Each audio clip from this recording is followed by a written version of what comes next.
నమస్కారం అందరికీ. మన ఈ జీవీఎస్ ఛానల్కి స్వాగతం. ఈరోజు మనం మాట్లాడుకోబోతున్నాం మన యొక్క గౌరవమైన ఇండియన్ డిఫెన్స్ ఫోర్స్ గురించి.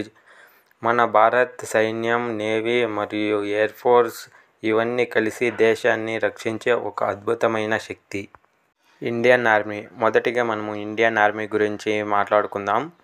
ఇది 12 లక్షల మంది సోల్జర్స్తో ప్రపంచంలోనే ఒక పెద్ద సేన. ఆర్మీ యొక్క మెయిన్ డ్యూటీ అంటే బార్డర్లో దేశాన్ని రక్షించడం, నేషనల్ డిసాస్టర్స్ వచ్చినప్పుడు పీపుల్ని రక్షించడం.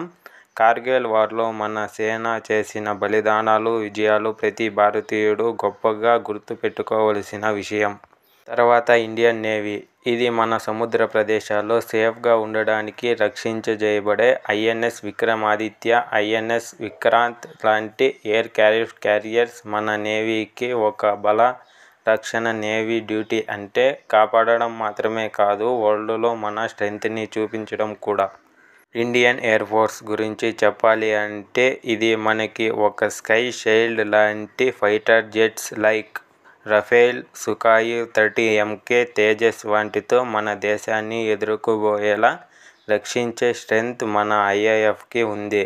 Air force pilots speeds, skills వాటికి వరల్డ్లో పెద్ద నేమ్ ఉంది. Missile and space. మన భారత్కి ఒక ప్రౌడ్ అచీవ్మెంట్ అంటే DRDO, defence research and development organisation. BrahMos missile, Agni series, Akash missile ఇవన్నీ మన సైంటిస్ట్స్ డెవలప్ చేసినారు.